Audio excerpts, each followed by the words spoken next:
एखाद्या पुरुषाची पत्नी जेव्हा त्याला सोडून जाते ना, त्यावेळेस त्या पुरुषाला स्वतःच्या लेकराचा सांभाळ करण्यासाठी दुसऱ्या स्त्रीचा, परस्त्रीचा आधार हा घ्यावाच लागतो. मग ती आई असेल, बहीण असेल किंवा दुसरी पत्नी असेल. पुरुष त्या लेकरांसाठी दुसरं लग्न करतो.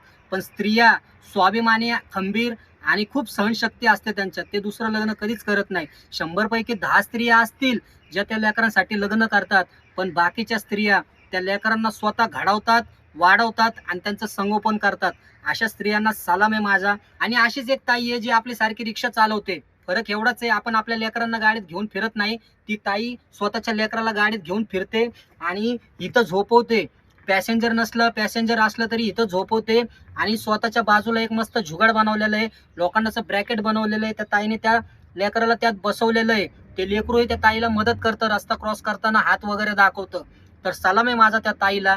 तर मित्रांनो, एवढंच माझं म्हणणं आहे की त्या ताईला, ते ताईची तळमळ आहे त्या लेकरासाठी, त्या लेकराची तळमळ आहे त्या ताईसाठी.